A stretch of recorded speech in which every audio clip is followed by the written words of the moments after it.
My phone screen was glowing in the dark, lighting up my bedroom like a small emergency. 63 missed messages from my family, all stacked on top of each other, all saying some version of, "Please talk to us. Please pick up." A few weeks earlier, I would have answered in a heartbeat.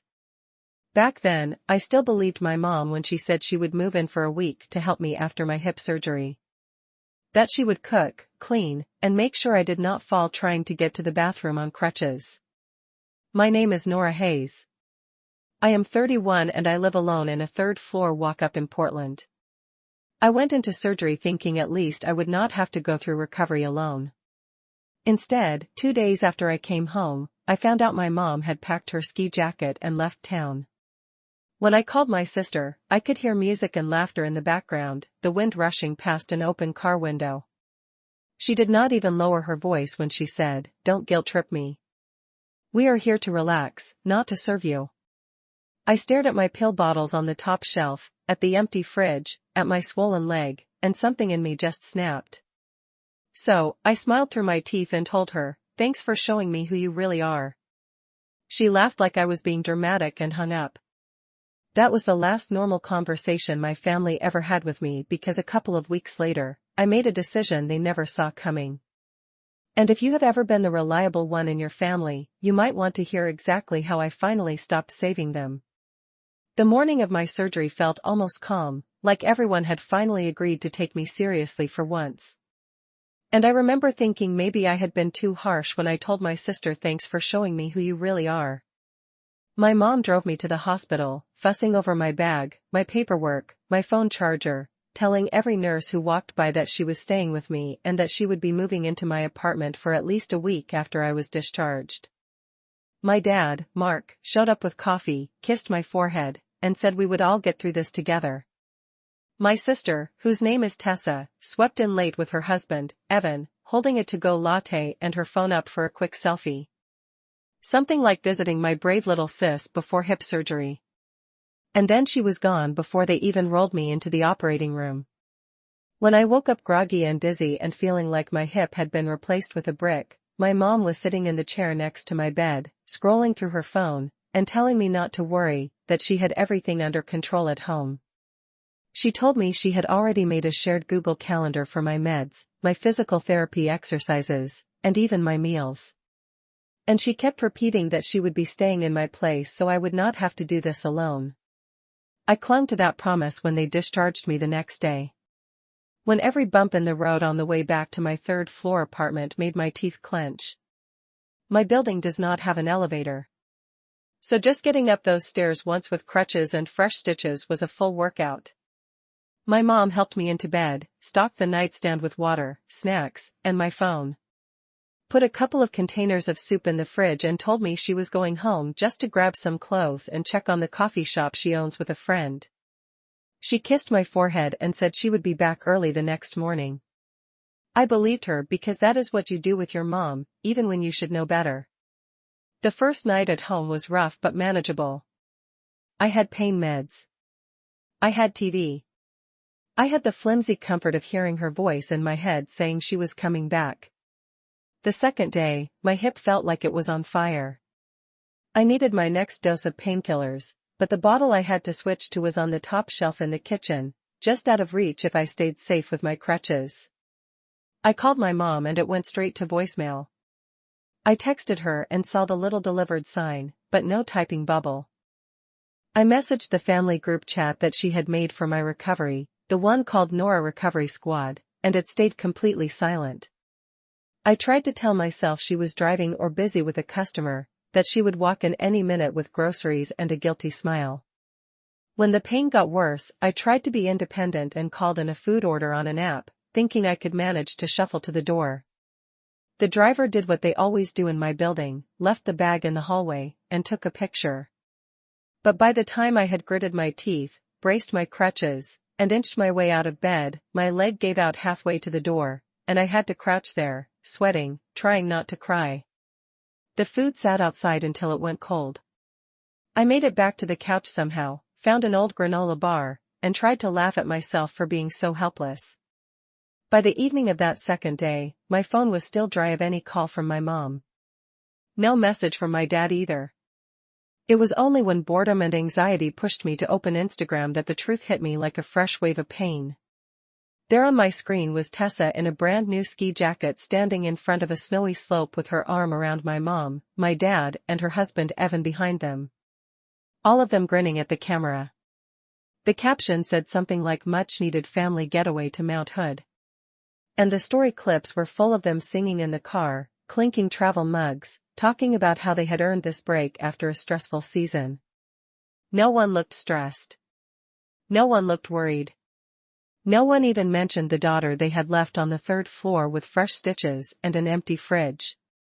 In that moment, staring at their perfect little family ski trip, the last of my excuses for them disappeared, and the hurt started to harden into something colder that would shape everything I did next. I stared at that picture so long, my eyes started to burn. Then I did the only thing that made sense in that moment. I hit call on my sister's name. It rang way too many times before she picked up.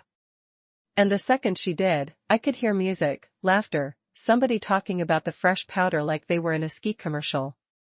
She did not even say hello, just a quick, "Hang on, guys. It's my sister." And then she put the phone to her ear. I said her name once, trying to keep my voice steady, and told her I was out of real food, that I could not reach my next bottle of meds on the top shelf, that Mom had not come back like she promised. There was a pause and then she let out this long annoyed sigh like I had just interrupted her manicure. "Nora," she said, "you cannot do this right now. We are finally out of town. We needed this." I told her I was not asking for a vacation. I was asking for someone to help me not fall on my face trying to get to the bathroom. She laughed, not a nice laugh. More like a little scoff, and said, "Don't guilt trip me.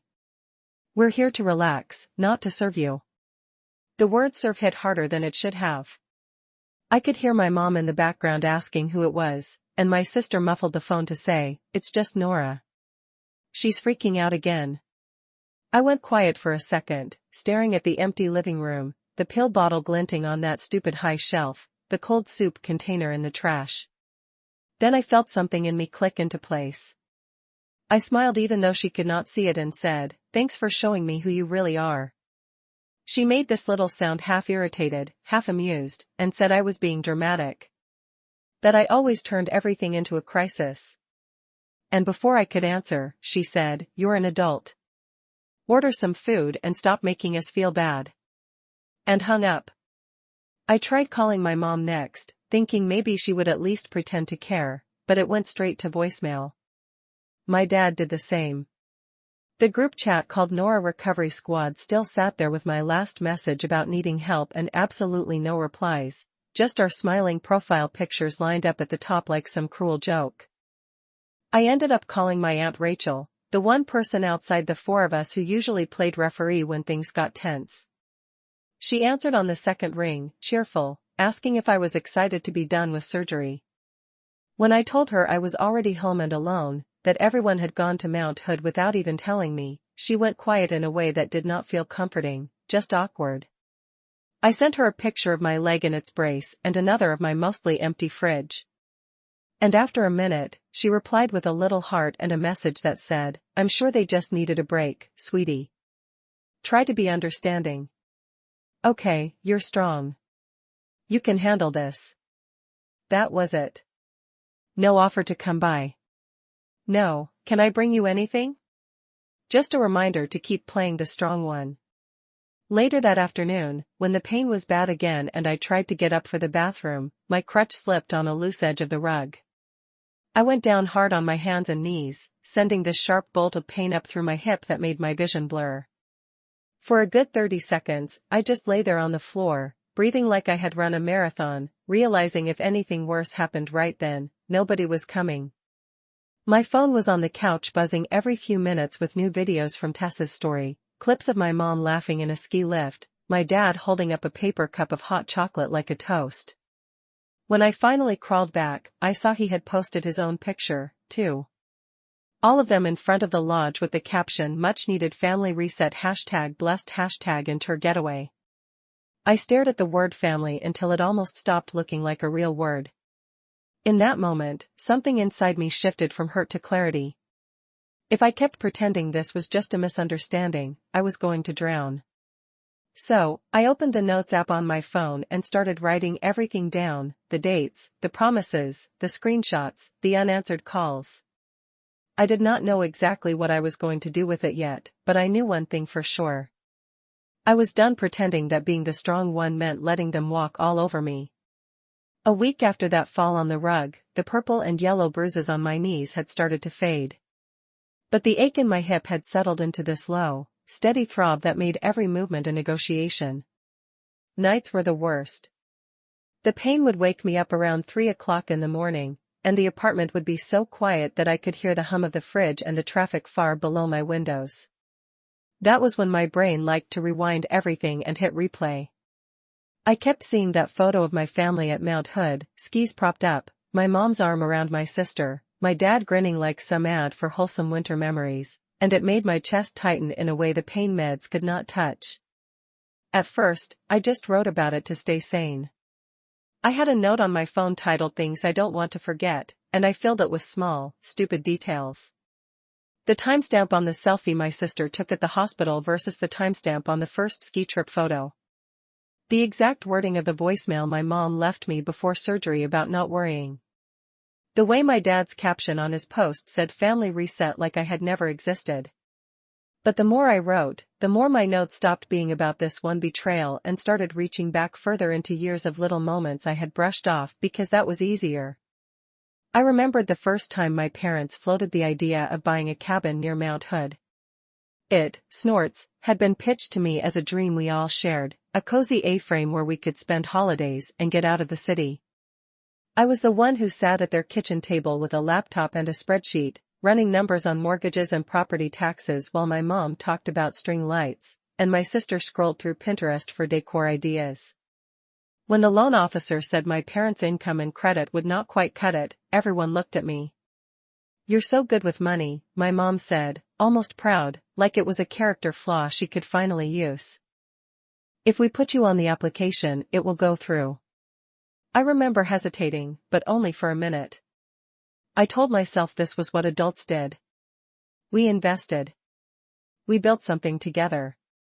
We trusted each other. The cabin became another project I managed behind the scenes. I set up the autopay for the mortgage, arranged the insurance, put the internet and utilities on my card because, as my dad reminded me whenever it came up, I understood all that tech stuff better than he did. They would send me money when they remembered, and I would patch over whatever was missing, telling myself it would even out. It never really did. The same thing had happened with my sister's business. When she decided to turn her home decor hobby into a full online shop, I was the one who stayed up late building her a basic inventory system, connecting her payment processor, and organizing a year's worth of crumpled receipts into something the IRS would accept. She called me her secret weapon, her genius, her back office, and I laughed and let it feel like a compliment instead of a warning. Lying on my couch after surgery, leg elevated, phone warm in my hand. Those memories stopped feeling charming. And started feeling like data points in a pattern I had not wanted to see. I opened my email and searched for every document with the cabin's address in it. They were all there, neat and undeniable. My name on the deed as a co-owner, my signature on the loan, my email as the main contact. I pulled up the banking app for the joint account I had with my parents, the one that was supposed to be temporary, just until they got out from under a rough patch, and scrolled through months of withdrawals labeled mortgage, insurance, internet, repairs, more than I had let myself notice. Then I checked the accounts that were only mine and saw how often I had quietly moved money around to cover overdrafts in that joint account before a payment bounced and hit my credit score. My hands started to shake, not from paying this time, but from the realization that while my family treated me like an optional extra, someone they could leave behind for a long weekend, their entire lifestyle leaned on me like a crutch. Without my name, my income, my ability to organize and pay on time, the cabin would not have existed in the first place. Their family reset spot had my fingerprints all over it. Once I saw it, I could not unsee it. I thought about the night a couple of years ago when my parents called me panicked because the electric company was threatening shut off. I had dropped everything, driven over and spent hours on the phone arranging a payment plan, then covered the first payment on my own card because my mom was in tears and my dad was furious with himself. Nobody forced me. I had wanted to help, but they never acted like they owed me anything for that. It was just absorbed into the story of Nora, the responsible one, Nora the fixer. That story had been flattering when I was younger. Now it felt like a trap. The anger that came with that realization could have easily turned into some dramatic revenge fantasy. Me marching into their house, screaming about betrayals, throwing around words like disown and ungrateful. But screaming had never been my style. And if I was honest, I did not want to blow up my life. I wanted to stop being the unpaid safety net holding up theirs. So, I did the most Nora thing possible. I opened my laptop, propped myself up a little higher on the pillows, and started researching attorneys. I skipped the ones with flashy ads and smiling faces on billboards, and looked for someone who dealt with boring things like property disputes and joint accounts. I found a small firm with a bland website and a bunch of good reviews that mentioned words like straightforward and practical. And that sounded like exactly what I needed. My email to them was the first time I truly laid out the situation without minimizing it. I introduced myself, explained I was recovering from hip surgery, that my immediate family had left town for a ski trip without arranging any care, that I was on several joint accounts, and owned a share of a vacation property where I no longer felt safe or welcome. I attached the deed, the loan documents, screenshots of the autopays in my name, and I wrote, I want to know what my options are to remove myself from any shared financial responsibility while taking only what is legally mine. Hitting send felt strangely more intimate than any of the desperate texts I had sent to my family in those first days. I was finally asking a question I knew they would never answer honestly. Am I allowed to stop carrying this?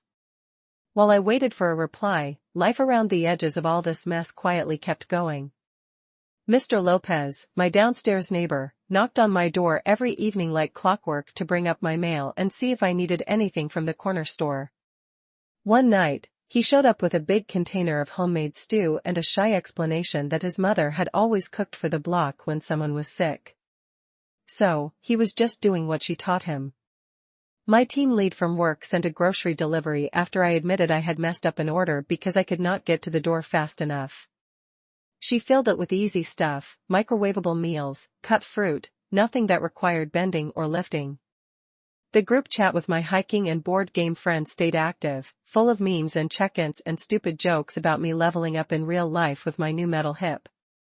And they kept reminding me that when I was up for it, they would figure out stairs and rides and whatever else I needed. None of those people had any obligation to me. They did not share my DNA. They did not benefit from my credit score. That contrast made my family's silence feel even louder. A couple of days later, the attorney wrote back. His email was calm, almost dry, and exactly what I hoped for. He thanked me for the documentation, confirmed that as a co-owner, I had the right to ask for my share of the cabin's value, either through a buyout at fair market price or by sale and division of the proceeds. He stated clearly that I could remove my name and card information from any joint accounts and autopays going forward. That I did not have to keep backing debts I did not control. He did not call it revenge. He called it restructuring my financial boundaries. We can start with a consultation and a few letters, he wrote. But the direction is up to you. You don't need anyone's permission to protect yourself. I read that last sentence 3 times, then a fourth, letting it sink in. My whole life, it felt like my job was to protect everyone else, to make sure nothing collapsed on their watch. Sitting there with my laptop in my lap and my hip throbbing just enough to remind me of why I was doing this. I realized maybe it was okay if something finally collapsed on theirs. I was not plotting to destroy them. I was simply stepping out from under a weight they had pretended was ours when it had really been mine all along.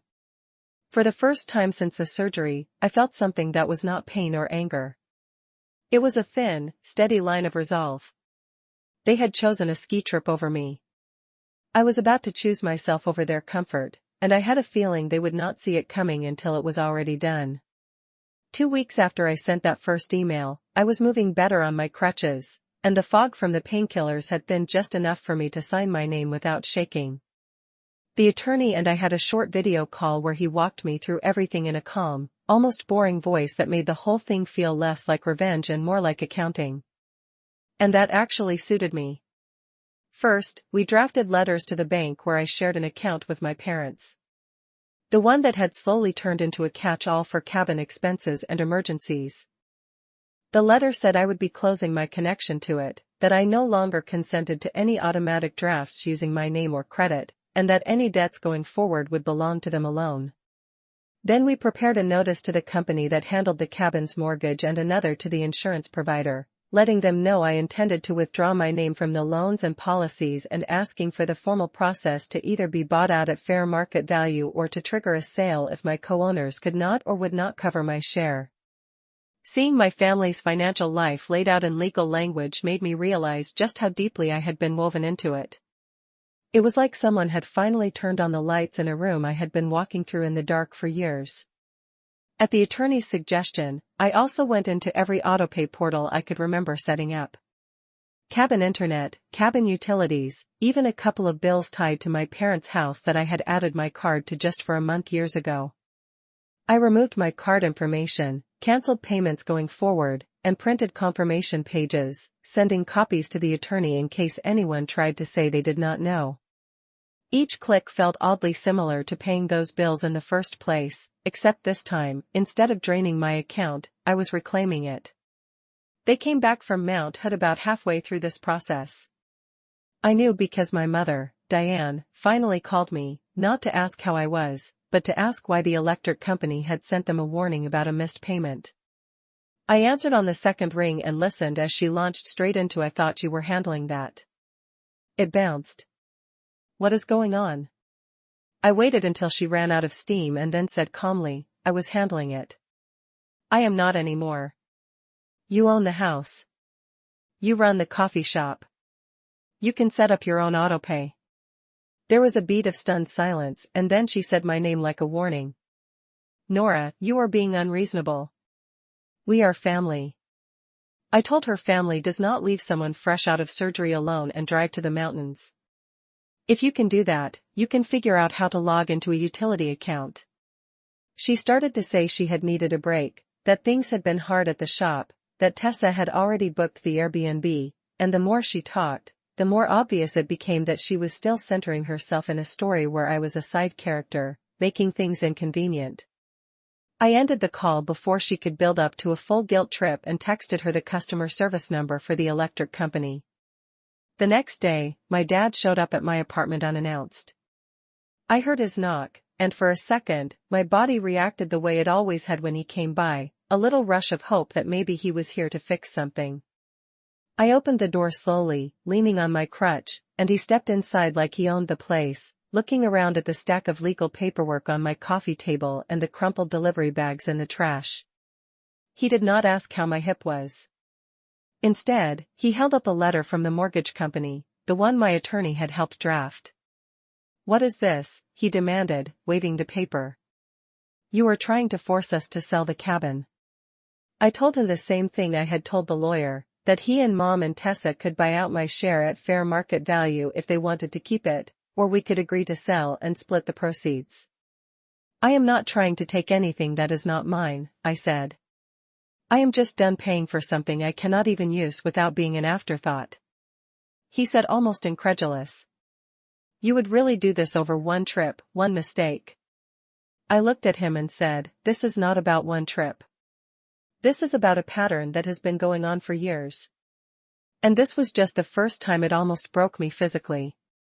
If I had fallen worse, if I had hit my head, you would have been too busy skiing to even know where they found me. He did not like hearing that. He called me dramatic, too. Said I was hurting my mother, upsetting my sister, that I had always been the reasonable one, and he did not understand why I was acting out now. I answered, maybe the reasonable one is just done being used. I walked him to the door, literally, crutch and all, and when he tried to step back inside to continue the argument, I blocked the doorway with my body. For once, I made the conversation end on my terms. Over the next week, little things started happening that I knew were connected to the changes I was making. Tessa texted me in a rush one morning demanding the login information for a shared spreadsheet I had built for her business orders and expenses, the same one that used to live entirely on my laptop. I told her I had exported everything and that she should set up her own system going forward. She replied with a string of messages about how I was sabotaging her shop, how she had promo deadlines and brand deals and could not afford to look unprofessional. And I wrote back, I am not sabotaging anything. I am just no longer doing free bookkeeping for someone who cannot return a phone call when I am recovering from surgery. After that, she tried a different angle, offering to pay me a little something to help her just one more time. I said no. Each refusal felt like a small rebellion against the version of me they counted on. The one who never said no. The one who always stepped in before consequences could catch up with them. Bills that used to quietly disappear because I covered them started arriving in their mailbox with big red notices. Late fees hit accounts I was no longer connected to.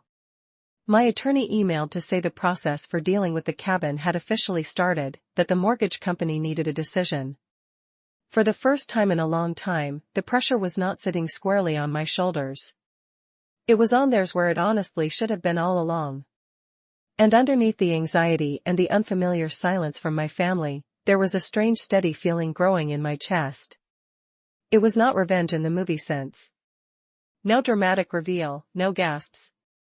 It was more like finally stepping out from under a load you did not realize you had been carrying your entire adult life and knowing if someone else dropped it now, it would not crush you anymore. A few weeks after my dad stood in my doorway waving that mortgage letter around, the fallout finally caught up with them. And that was when the 63 notifications started piling up on my phone like a digital avalanche. It happened on a Tuesday morning while I was sitting on my couch after physical therapy, scrolling through an exercise app and feeling proud I could lift my leg a few inches without wanting to scream. My phone buzzed once, then again, until it would not stop. Missed calls from Mom, from Dad, from Tessa. Voicemail alerts, texts pouring into the family group chat that had been dead silent when I needed a glass of water. They all had the same desperate rhythm. Nora, pick up. We need to talk. This has gone too far. Please answer. I tapped the thread open and saw paragraph after paragraph.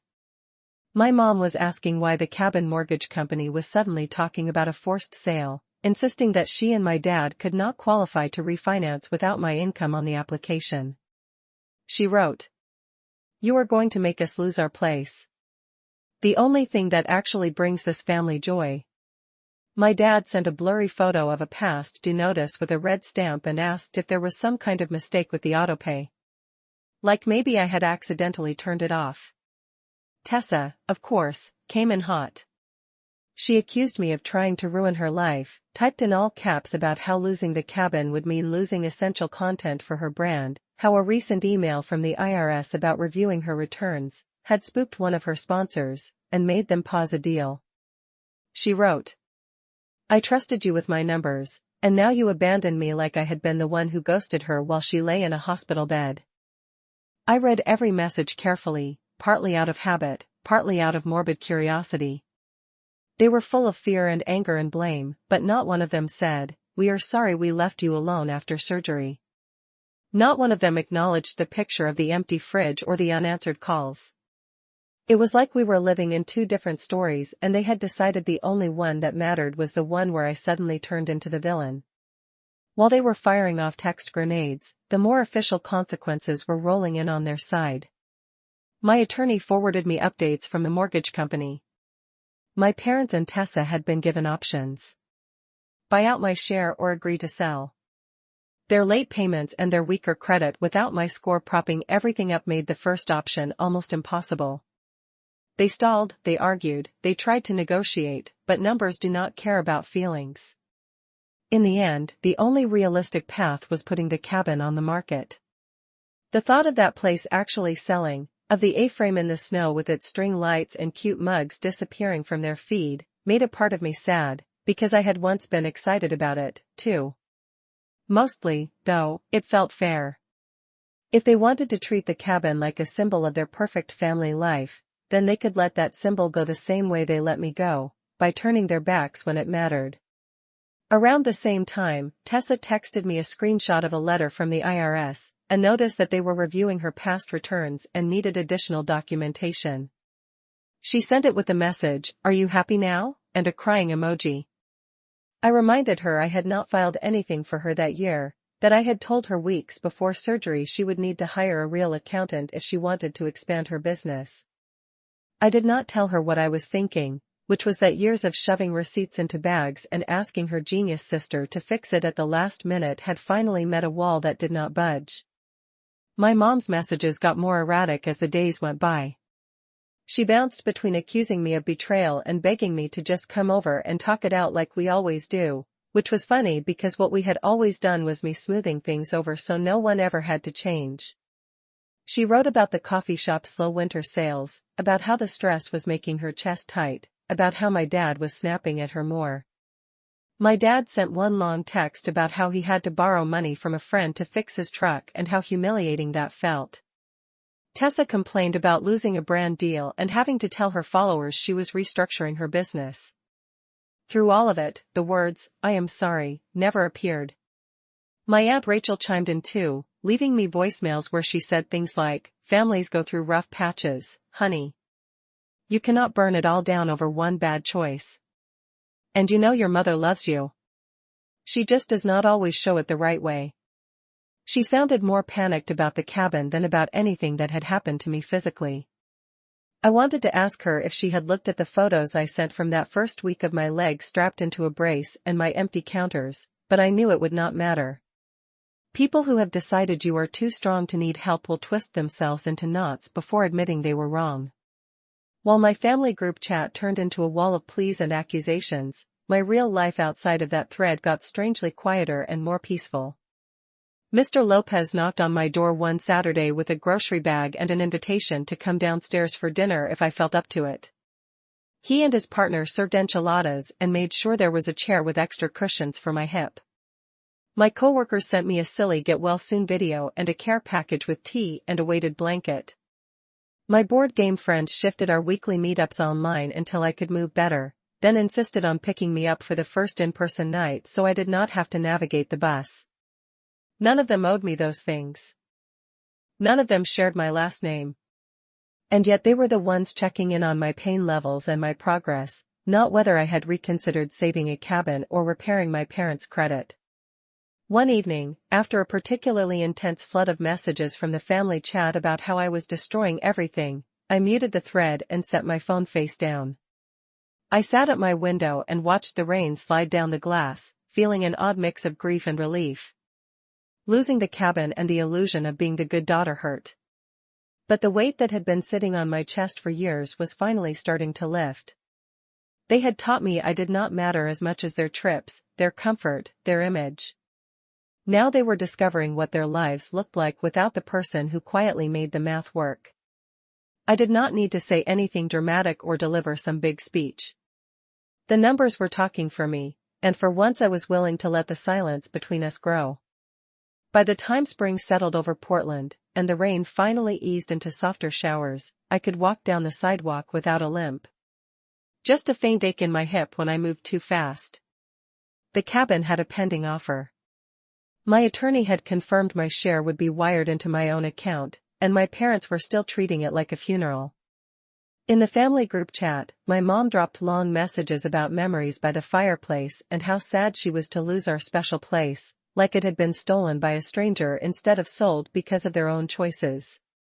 Tessa ranted about how she would have to find new content locations, adding that I was ruining her aesthetic, which I guess was the closest she could get to admitting something in her life was actually my decision and not hers. The thing is, while they were consumed with that loss, I was quietly building something else. I moved out of the third-floor walk-up that had become a symbol of everything I suffered through alone, and into a smaller apartment with an elevator, wide hallways, and windows that let in real light. I picked the place myself, signed the lease myself, paid the deposit with my own money, and what used to be my family rescue fund. For the first time, I did not need to check if a surprise bill or one of my sister's emergencies would wipe me out. I set up my own bank accounts and autopays where the only name on the paperwork was mine. Seeing, snorts, that clean list, no shared utilities, no mystery charges for a cabin I barely used, felt almost as good as walking without crutches. I started therapy around the same time. My therapist listened as I laid out the events like they were bullet points in a report. The surgery, the ski trip, the empty fridge, the cabin, the credit, all the years of being the reasonable one. She nodded and started using words I had never applied to my own life. Roles, inchment, golden child, scapegoat. She explained how some families unconsciously assign jobs to their kids. The one who succeeds, the one who keeps the peace, the one who absorbs the blame, and how sometimes the only way to break that pattern is to disappoint everyone at once and survive it. She told me that holding a boundary is not cruelty, even if other people feel hurt by it. It is just telling the truth about what you can and cannot carry anymore. That idea stayed with me long after our sessions ended each week. My parents and Tessa still texted now and then. My mom's messages softened from rage to guilt, tinged nostalgia. Remember when we used to bake cookies at the cabin? Your dad misses you. Your sister is under so much pressure. My dad sent shorter notes, more practical. Hope your hip is doing better. The truck is fixed. Things are stressful. Tessa mostly stayed silent or sent the occasional passive-aggressive update about how busy she was reorganizing her business. Not one of them wrote, "I am sorry we left you alone after surgery." Maybe they could not afford to look at that part of the story yet. I answered when I felt like it and let the rest sit. I stopped explaining myself. I put my energy into the people who had shown up when I had nothing to offer but bad hospital jokes and a need for rides. I went to dinner at Mr. Lopez's place twice a month, played board games with my friends on weekends, and slowly got back to hiking shorter, flatter trails. One afternoon, standing on a bluff outside the city, looking down at the river, I realized how different this felt from all the trips to the cabin. No one was taking pictures to prove they were having a good time. No one was waiting for me to pick up the bill or fix the reservations. We were just there breathing, laughing, existing. That was what family started to mean to me. Not blood, not matching last names, but mutual care and the simple confidence that if I fell, someone would at least try to catch me. Sometimes I still think about those 63 messages lighting up my phone that day. My mom and dad and sister all begging me to talk. Not because they were worried about me, but because they were scared of losing their safety net. There is a version of that story where I called them back, rushed in to patch the holes, pretended the ski trip was just a misunderstanding, and let the cabin and the bills and the resentment keep piling up. That version of me is gone. I look at the faint scar on my hip and I see a line, not just on my body, but in my life. On one side is the person who believed that being a good daughter meant never letting anyone face consequences. On the other side is the woman who understands that loving yourself sometimes looks like letting people be uncomfortable with what they did and not rescuing them from it. Family to me now means the people who would not leave you in a walk-up after surgery even for perfect snow. Have you ever had to draw a line with someone you love and then hold it even when they called you selfish for it? And did it end up saving you more than it hurt?